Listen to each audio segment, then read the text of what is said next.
porcino abarca cerca del 50% de los costos. ¿Ya?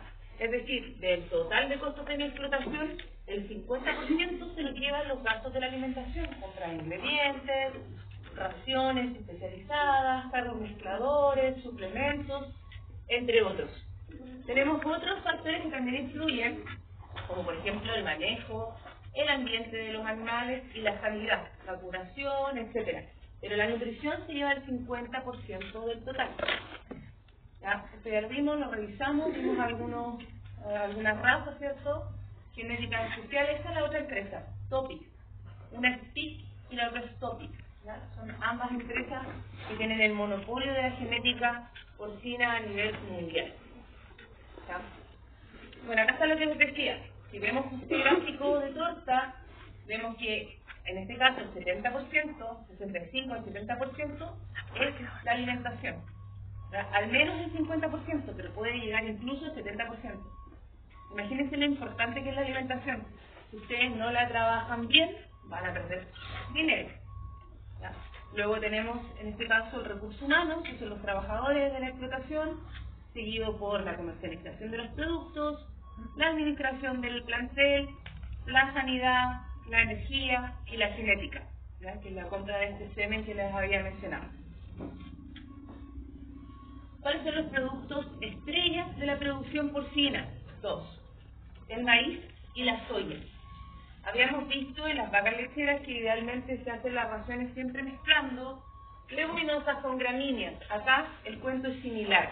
Tenemos una fuente energética que es el maíz y tenemos una fuente proteica que es la soya. Van a haber combinaciones, se pueden agregar otros ingredientes funcionales, algunos ingredientes que podamos encontrar baratos en el comercio y que nos entreguen un buen aporte. Pero por lo general vamos a trabajar con dos que van a abordar los mayores porcentajes de la dieta: maíz y soya. Estos productos llegan al plantel en camiones enormes y antes de ingresar los productos ustedes tienen que preocuparse de hacerle un análisis de que los productos estén en buen estado. Dijimos que era el 70% de los costos de la explotación, por lo tanto tienen que asegurarse de que los productos vengan en buen estado. Acá tenemos algunas de las alteraciones que ustedes pueden encontrar en estos carros que traen productos en mala calidad. Por ejemplo, pueden encontrarse con granos de maíz fermentados, ¿ya? Que se han guardado con humedad, granos podridos, fijan, ingresa y se pone de un color negruzco, granos con gorgojo, que es un bicho, ¿ya? Se empieza a comerse estos granos, y granos partidos, ¿ya? Entonces es responsabilidad de ustedes revisar sus materias primas para la generación de las dietas. ¿En qué manera hay granos de partido? Eso es de mala calidad. Esto es de mala calidad. El grano partido, recuerden que los granos tienen una gran cantidad de ácidos grasos insaturados, ¿ya? Además de los nutrientes. Si está partido, va a tener mayor superficie, todo lo de adentro va a estar al aire libre, por lo tanto los ácidos grasos, las vitaminas se van a oxidar, ¿ya? Se van a perder, y además los nutrientes pueden ser utilizados por microorganismos que estén en la superficie. ¿Ya? Por ejemplo, cuando lo alimentan con maíz chancado, también sería como parte. Porque es demolido. No, pero esto es en el momento, ¿ya? Esto es cuando a usted le llega un camión con un gran porcentaje de granos molidos que vienen hace mucho tiempo molidos. Si ustedes van a trabajar y van a moler, lo van a estancar, qué sé yo, eso es en el momento. Por lo tanto, idealmente el animal se lo coma el mismo día o al día siguiente, ¿ya? Pero hay gente que, por ejemplo, que venden el maíz chancado, igual lo ofrecen con el proceso. Claro, sí, se pueden agregar ciertos naturalizantes que los conserven. Y eso es cuando ya está molido como adrede. Claro, exacto. Entonces, eso es lo que ustedes tienen que evitar. Pregunta de cátedra, ¿ya? ¿Qué tenemos que evitar en los granos? ¿Ya? Sí. Bueno, hay análisis que se le generan a estos granos para ver la calidad. Uno de ellos es el análisis nutricional. Va a ingresar el camión con el maíz. Ustedes van a tomar una muestra, la muestra debe ser idealmente homogénea. Estos camiones por lo general tienen, imagínense un camión largo y tiene lugares para ingresar la mano, ¿ya? Entonces toman muestras de distintos puntos dentro del camión para poder hacer análisis nutricional de ácidos grasos y ver efectivamente que los granos estén en buena calidad en todos los sectores del camión. ¿Ya? La otra materia prima es la soya, que dijimos aporte proteico. Aquí vemos un grano de buena calidad, ¿ya? Cubierto, con su sector, la cáscara intacta. Y podemos encontrarnos con la soya en esta condición. Nuevamente, granos podridos, granos quemados, granos con moho o granos alterados por calor. Muchas veces la soya se somete a tratamiento térmico. ¿Para qué? Para sacar algunos factores antinutricionales que posee el grano, ¿ya? La soya posee componentes que pueden desmejorar en ciertas especies animales la condición de salud, como por ejemplo factores antinutricionales avitamínicos que eliminan ciertas vitaminas, y eso lo eliminan con un tratamiento térmico. Pero cuando se pasan de la temperatura o del tiempo, podemos encontrar granos quemados o granos alterados por el calor. Obviamente estos granos no nos sirven, ¿ya? Debe ser de este aspecto. Lo mismo, van a tomar muestras del camión y van a asegurarse de que su producto esté en buena condición. Una de las pruebas que se toma en el caso de la soya es el rojo fenol, donde se toma una muestra de soya, se muelen los granos y se le agrega el rojo fenol. La idea es que cambie de color a un color rojo, el colorante es rojo, y esto va a indicar el nivel de pH del grano, ¿ya? Si está en el pH adecuado, que es un pH más bien neutro, va a mantener ese color rojo, ¿ya? Esta es una de las que más se realiza, la prueba del rojo fenol. Para ver el pH del grano, si está en buenas condiciones o no. Habíamos visto los sectores de la crianza de porcinos, y acá tenemos otro gráfico que nos muestra algo similar. Primero tenemos las semanas, desde que el animal, nuevamente parecido a la curva de la leche, desde que el animal nace hasta que el animal está con un peso de 100 kilogramos aproximadamente. Delante le había dicho 200, son 100 kilogramos, ese es el peso de finalización, ¿ya? 100 kilogramos, sí. Yo lo dupliqué. Entonces, esto debiese pasar a los 154 días. ¿Cuántos son 154 días? 5 meses, ¿cierto? Entonces, en 5 meses nosotros tenemos que tener un cerdo que esté a término listo para ser comercializado. ¿Qué más nos muestra este gráfico? Bueno, tenemos las semanas, ¿ya? Son 22 semanas aproximadamente. Las primeras 3 semanas que son de lactancia, dijimos que dependía del sistema, algunos hacen un destete precoz, que es a las 2 semanas, mientras que otros lo hacen a las 3 o a las 4 semanas inclusive, ¿ya? En este periodo el animal consume leche de la madre, van a estar en las jaulas con su madre tomando leche. El peso con el que nacen estos lechones, 1.4 kilogramos, ¿ya? Al destete, es decir, a la tercera semana aproximadamente, debe tener un peso final de 5,5. Tiene que aumentar 4 kilogramos alrededor, ¿ya? En estas 3 semanas. Luego de esto pasa al periodo de preiniciador. Esta es la ración de preinicio, donde va a estar cerca de 4 semanas. Y acá en este gráfico tenemos también la cantidad de alimentos que se consume por cada uno de los periodos. Fíjense que en estas 4 semanas el animal va a consumir cerca de 12 kilogramos en total. ¿Ya? Eso es lo que consume. Entonces, si tienen 10 cerditos, 120 kilogramos. Y así van sacando la cuenta de cuánto alimento consiguen o deben conseguir para su explotación.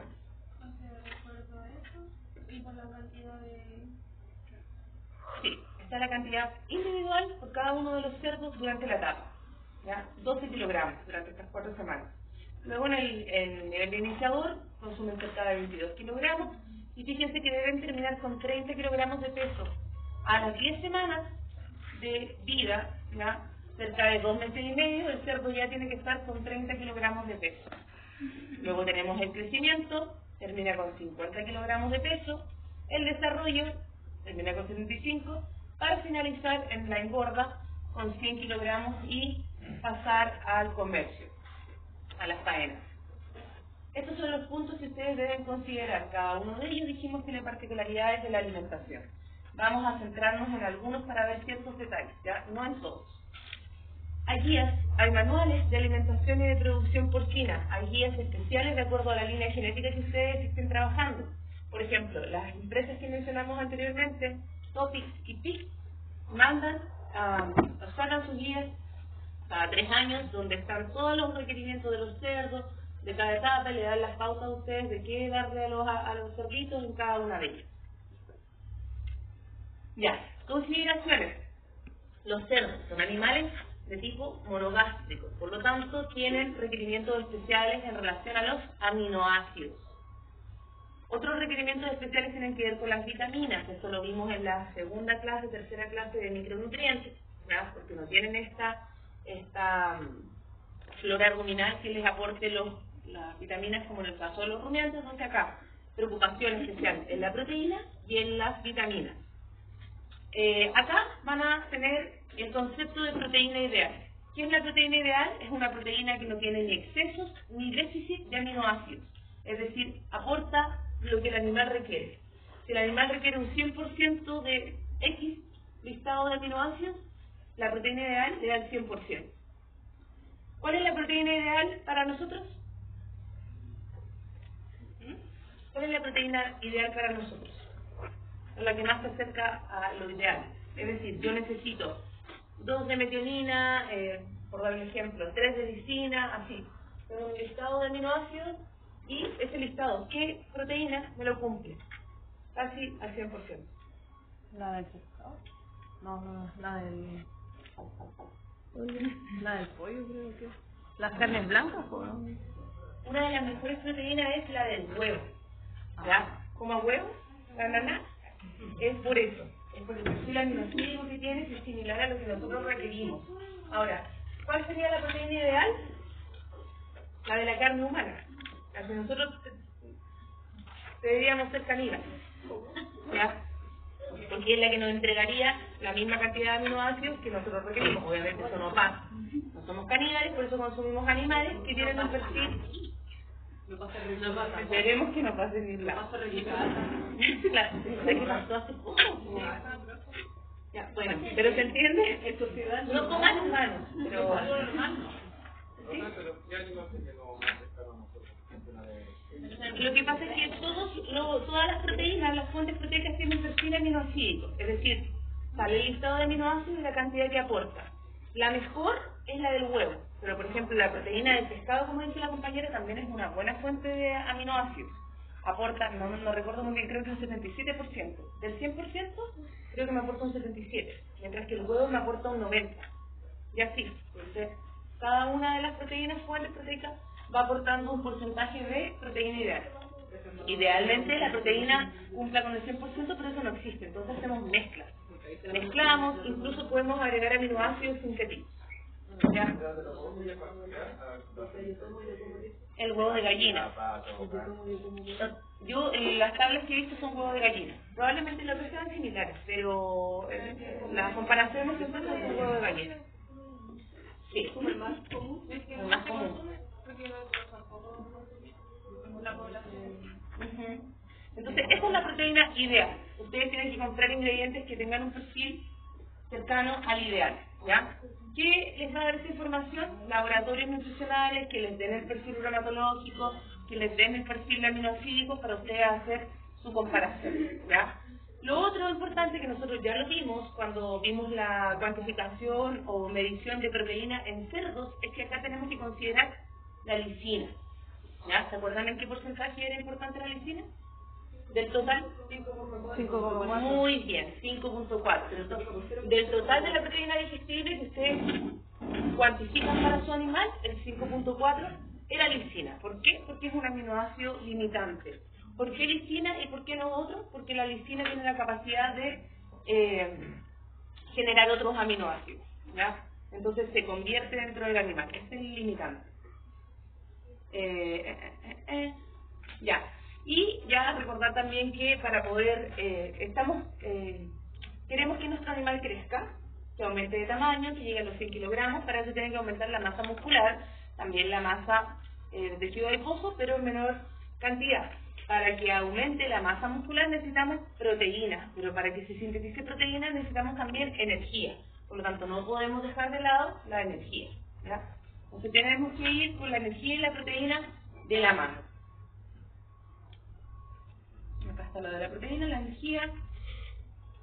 Lo más caro de la dieta de la mayoría de los animales siempre va a ser la energía, ¿ya? En este caso el maíz. El maíz es uno de los ingredientes más costosos de su ración. Por lo tanto, deben procurar que venga de buena fuente, que tenga un buen perfil bromatológico, que sea de buena calidad y de esa manera vamos a tener un buen resultado final.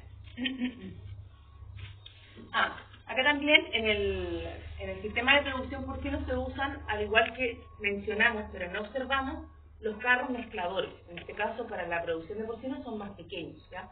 Se ocupan máquinas mezcladoras que pueden ser horizontales o verticales. Se meten los ingredientes, se muelen, se mezclan y se sacan con una consistencia, con un tamaño de partícula. ¿Se acuerdan cuál era el tamaño de partícula de las vacas? Eso fue la cátedra 3. ¿Se acuerdan que tenía que tener un tamaño de partícula? En el caso de las vacas, yéndonos para atrás, tenía que mezclarse el alimento y tenía que tener un tamaño mínimo, que era 3.5 centímetros. ¿Ya? Acá tiene que tener un tamaño que puede ser incluso como polvo, ¿ya? Pero los animales idealmente no se los ven de esa manera, ¿ya? Sino que molido finamente, pero no tan polvorulento. Ya. Limitantes del consumo en el caso de los cerdos. Cuando vimos la clase de consumo de alimentos, vimos algunas de las características que influían en el consumo de alimentos por parte de los animales. Acá en el caso de los cerdos vamos a tener factores de tipo fisiológico, ambiental y nutricionales que van a influir en esto. Por ejemplo, factores fisiológicos, el genotipo y el fenotipo, la raza de cerdo que ustedes estén utilizando, el estado en el que se encuentran sus animales, si están gestando, si están creciendo, todo eso va a influir en si consumen más o menos alimentos. Otro factor son los factores, uno de los más importantes, los factores de tipo ambiental, es decir, la densidad.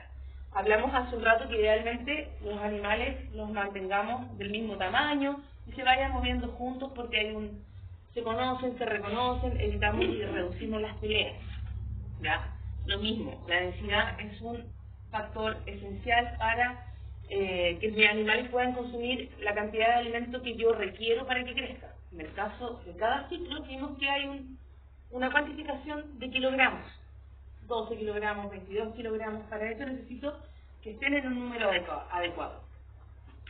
Luego los comederos, vamos a ver algunas características de los comederos, cómo tienen que estar, obviamente limpios, la cantidad de alimentos que debo agregar, no debe ser ni mucha ni poca, vamos a ver algunas imágenes, y lo mismo con la ingesta de agua, ¿ya? Si limitamos la ingesta de agua, vamos a reducir de manera indirecta la ingesta de alimentos, por eso el agua siempre tiene que ser ad libitum, ¿ya? De buena característica microbiológica, limpia, libre de partículas, un agua que ustedes se tomarían, lo mismo para los animales, ¿ya? Ad libitum significa todo lo que dijo, ¿cierto? Sí, a libre disposición. Eso significa libre disposición. Calidad de agua, entonces, y también tenemos la calidad del aire. Si se fijaron en algunas imágenes, son planteles de tipo cerrado, por lo tanto, la aireación, la eliminación, la limpieza de los lugares va a influir en la calidad del aire, entonces tenemos que estar constantemente limpiando el sector, sacando los purines, sacando las fecas, la orina, para que esto no termine evaporándose y afectando la salud de los animales, ¿ya? Y obviamente limitar las enfermedades, no queremos animales enfermos. En el caso de los productores de cerdos de nuestro país, que son de sistema de tipo intensivo, algunos más adelante les va a tocar ir, van a tener que pasar por un montón de baños, ¿ya? La gente entra, se saca la ropa, se ducha, se pone un traje especial, se limpia. Hay un montón de, digamos, de resguardos antes de que ustedes puedan tener contacto con los cerdos. Y esto es porque son especies puras, ¿cierto? Su linaje es por lo que vimos comercial y son cerdos que se mantienen en ambientes muy controlados. Uno le entra una ráfaga de aire y los animales se enferman. Entonces, en este caso, los sistemas productivos intensivos van a ver que los resguardos son enormes. ¿Qué sería mejor en ese caso? Un sistema productivo de tipo extensivo, ¿ya? Donde los animales son más silvestres, están más acostumbrados al ambiente y son menos propensos a las enfermedades. Factores nutricionales. Vamos a tener, por ejemplo, el consumo de pellets versus harina. ¿Ya? Hay dos formas de administrarle a los cerdos. Ustedes van a decidir dependiendo de los equipos con los que cuenten en el plantel. Por lo general se les suministra en forma de harina. Hay ciertas etapas en las que se pelletizan, sobre todo cuando son más pequeños. La calidad del pellet, como quede, la densidad de los nutrientes, si está bien o mal mezclado, la densidad de energía del alimento va a variar en lo que consuma. Si tenemos un alimento que es muy alto en energía, va a limitar a la larga el consumo, va a consumir menor masa. Adición de antibióticos y ciertas micotoxinas que pueden estar en los alimentos. Acá tenemos un ejemplo de muestras del 1 al 6 que nos muestran la cantidad de micotoxinas de un alimento en particular. ¿Ya? Esto se manda al laboratorio y el laboratorio entrega este reporte. Entonces fíjense que la muestra número 1 tiene un valor de la micotoxina fumo. Estas son micotoxinas. Micotoxina fumo low, ¿ya? Bajo. La muestra número 1 de Seara tiene 210, alto.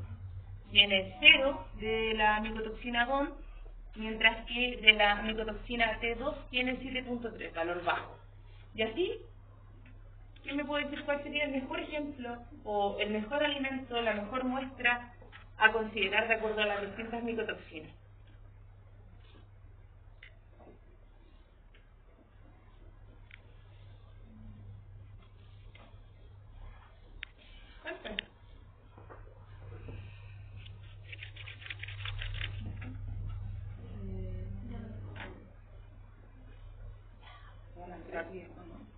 ¿Ah? ¿El 3 o no? ¿El 3? Sí, el 3 puede ser. Sí. El 3 tiene bajo, 11. Tiene 11. En comparación con este tiene 210, tiene la mitad. Aquí poco menos de la mitad. Estamos el 1 y el 3. En T2 están los números un poco más cercanos y en Seara están un poco más lejanos. La segunda opción que yo tenía como en mente es la 4, pero la Seara es demasiado alta. Sí, la fumo también. No, yo creo que la mejor opción es la 3, ¿ya? Pero ustedes van a tener que ser capaces de tomar estas decisiones. Obviamente hay algunas micotoxinas que son más o menos dañinas, entonces yo tengo que equilibrar. Por ejemplo, en este caso el 3 es un ejemplo, porque no tengo idea cuál es más dañina, pero unas hacen más daño que otras. Entonces, no sé, me quedo con la 3 porque a pesar de que tiene está la T2 alta, no es tan dañina como la Seara. Y así, van a hacer comparaciones, tomar muestras de los alimentos y ver con cuál se queda. Habíamos dicho entonces que la fuente de energía principal era el maíz, que es uno de los limitantes, es uno de los componentes más caros de la dieta, y estos son los ingredientes que vienen con mayor cantidad de micotoxinas. ¿Cuándo aumentan? Cuando vienen molidos. Vimos algunos ejemplos de granos en mal estado que van a ser colonizados por estos microorganismos. Considerar además que si se corta o se muele de una manera que deje zonas muy punzantes, podemos tener riesgos de úlceras en el animal. ¿Ya?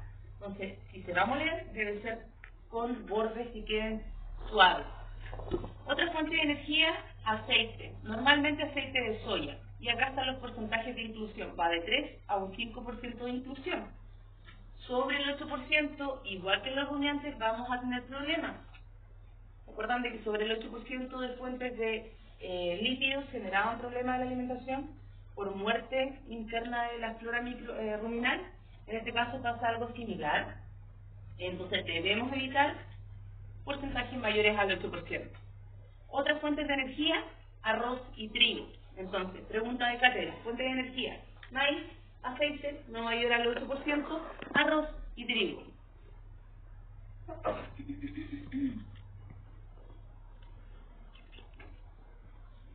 Maíz, aceite, arroz y trigo. Tenemos la primera parte. Evitar las zonas punzantes para evitar las úlceras. menos del 8%, idealmente entre 3 a un 5%. Luego tenemos la fuente de proteína, donde dijimos que la soya era la reina por naturaleza. Ya acá se le mide la actividad ureásica, también vimos que se medía la calidad a través del rosofenol, y tenemos que corroborar que la lisina sea aportada o esté dentro de la soya en un 3.2%. Esto es dentro de la soya, ¿ya? Porque luego la dieta, recordar que es el 5,4% del total. La proteína de la soya, por lo general, ronda el 50%, ¿ya? Por eso que es una de las fuentes estrella a nivel proteico, ¿ya? Tiene una gran cantidad de aceite, se suele dar en algunas ocasiones desengrasada, el grano se desgrasa y se aporta a la dieta, pero en este caso la mayoría se muele por completo, luego de sacar sus componentes antinutricionales a través de tratamientos térmicos. Tenemos limitaciones, ¿para qué? Para los lechones, máximo 10% de 5 a 12 kilogramos en la tercera etapa, y luego máximo un 15% de 12 a 18%. Ya después no tenemos restricción. Entonces, las primeras etapas, cuando son lechones, tenemos restricción de la soya. ¿A qué se refería con que la proteína era divulgación? La soya, si ustedes tienen un grano, el 50% de la materia seca es proteína. Ah, ya. Eso. Ese 50% de proteína de la soya lo voy a utilizar en un porcentaje en mi dieta. ¿Ya? Por eso. Máximo 10%, máximo 15%. ¿Cuánto por ciento se divide en esto para cada etapa del lechón? Es más complejo que eso. Sino que yo tomo el ingrediente y lo agrego en la dieta. Y en la dieta lo agrego como un máximo del 10% de inclusión.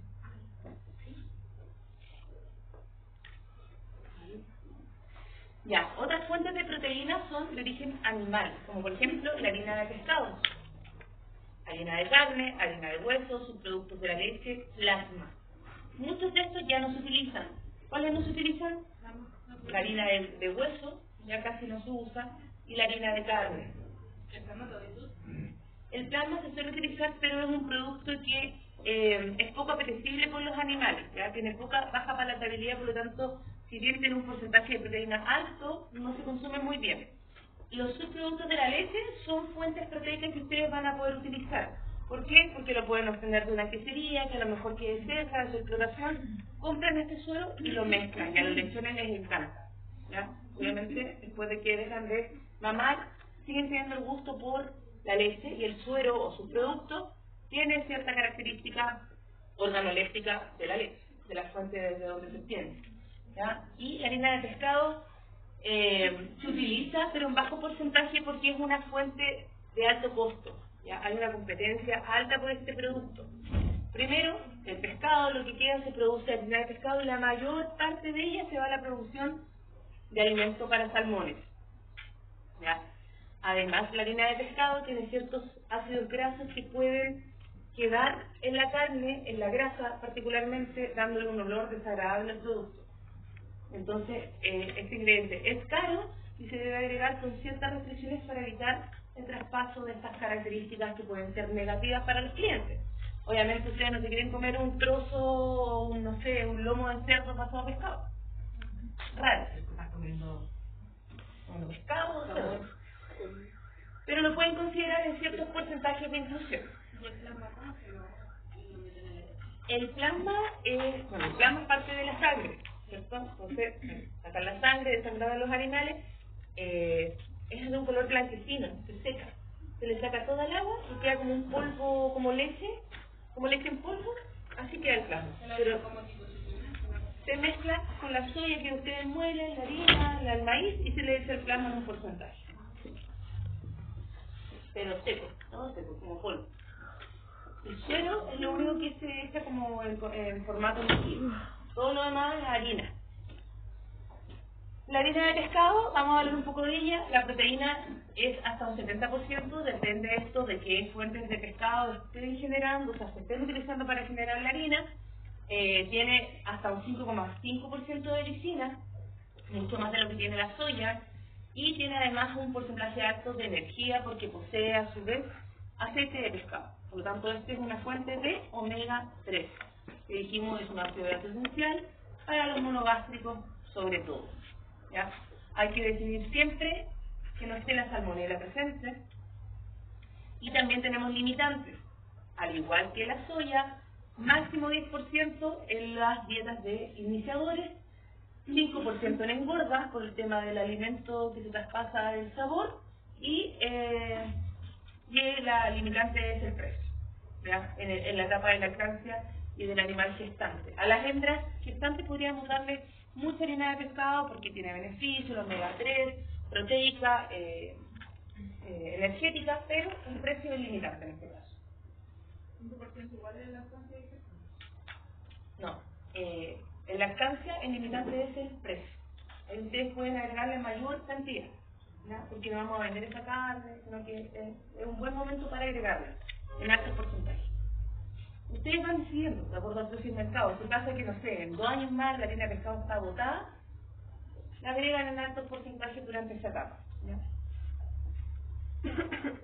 Suero de la leche, plasma, acá sale como una placa Petri con este polvito, ¿ya? Fíjense la proteína hasta un 12% el suero de la leche y en el caso del plasma hasta un 78%, o sea, hasta el momento es la que da más proteína.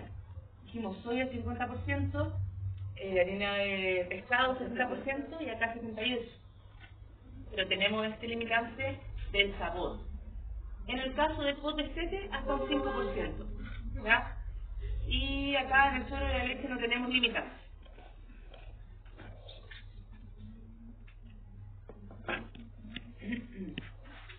Ya.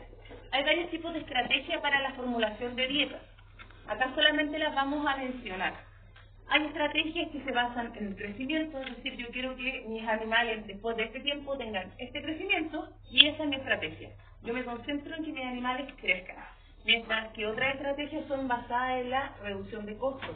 Es decir, este mes tengo poca plata en el plantel, por lo tanto voy a reducir los costos, independiente de si crecen o no.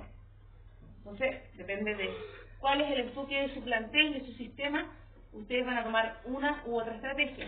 La que más se utiliza es la maximización de la rentabilidad, que es una especie de mezcla. Por un lado, quiero que mi animal crezca lo suficiente, pero a la vez voy reduciendo los costos. Entonces voy mezclando ambos objetivos. Acá lo que se busca es maximizar los ingresos en el plantel. Estas son sus estrategias para formular las dietas. Y les vamos a pasar algunos tips en la nutrición de cerdos. Recuerden que los cerdos son monogástricos, que no tienen la capacidad de utilizar fuentes de origen vegetal, como la celulosa, hemicelulosa, y en este caso algunos componentes del fósforo que pueden estar de manera orgánica.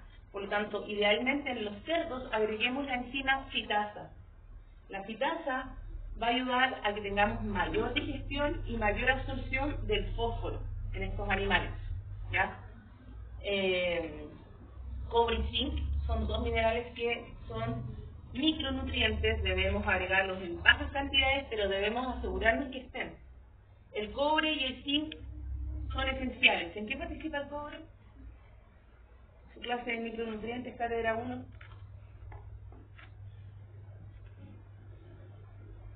¿No? ¿De qué es la parte del cobre? De la eritrocupreína, de la ceruloplasmina, tiene que ver con el movimiento de, por ejemplo, el hierro para la formación de glóbulos rojos, ¿ya? Y en este caso en particular el cobre va a mejorar el desempeño de los machos, ¿ya? Entonces, estas empresas que tienen reproductores tienen que procurar agregar el cobre en 125 a 250 partes por millón, ¿ya? No se aprendan las cantidades para la prueba, ¿ya? Sí me interesa que sepan que el cobre y el zinc son esenciales en la producción porcina, al igual que agregar fitasa para tener una mayor absorción del fósforo. Cantidades no quiero, sí que sepan que hay ciertas restricciones de algunos nutrientes, de algunos ingredientes, sobre todo en las primeras etapas de los cerdos, ¿ya? Que son en la iniciación, preinicio. Acá tenemos una tabla que nos muestra el tamaño de partículas del alimento de acuerdo al periodo. En el caso de los machos, el tamaño de la partícula puede ser de 750 a 900 micrones. ¿De qué partícula? De lo que ustedes le van a dar al animal en el comedero. Si se acuerdan, en los rumiantes era 3.5 centímetros, acá estamos hablando de micrones, por lo tanto acá el alimento se puede entregar como harina, ¿ya? Cuando se entrega en menor tamaño de partícula, cuando tenemos la finalización de los cerdos, ¿ya? Ahí, en este periodo que yo necesito que haya una mejor absorción o una mayor absorción, entonces le doy un alimento mucho más fino para que todo lo pueda utilizar y lo pueda absorber. ¿Están quedando dormidos? ¿Cuánto ha pasado? Son las 11:40. Es que me quedan pocas días porque vamos a terminar esta para después volver con la plantilla. ¿Ya? ¿En cuál voy? Es que quedan menos. Yo creo que nos mató la lluvia. La lluvia no está relajando mucho. Que esa sala es como para dormir. Ya, no, terminemos las 2 láminas y después nos vamos a ver. Ya. Después de esa. Sí, ya. En el caso de los machos, por lo general, ustedes los planteles no van a utilizar machos si están en sistemas intensivos. Dijimos que se compra el semen. Pero aquí en sistemas ya más extensivos, que tienen el macho en el mismo lugar, van a tener que utilizar estas estrategias para la alimentación de los machos. Aditivos especiales que hacen que sus semen, sus espermatozoides tengan más capacidad de fecundación. Tenemos nuevamente la fitasa, el zinc nuevamente se repite, y el selenio. Agregamos el mineral selenio, que es este micronutriente de características antioxidantes o de apoyo antioxidante al organismo. ¿Ya? Esto ya lo sabemos, en ninguna etapa el maíz tiene que estar con micotoxinas, pero aquí en el cerdo entonces selenio, zinc y fitasa.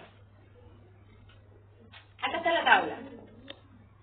Esta tabla ustedes la tienen de estos manuales que les menciono. Entonces, acá aparece la cantidad de energía según el NRC en energía neta, la cantidad de energía metabolizable según el NRC, que es esta guía nutricional, y todos los nutrientes que ustedes ya conocen y que tuvieron mayor detalle cuando vieron el análisis de la dieta de sus perros.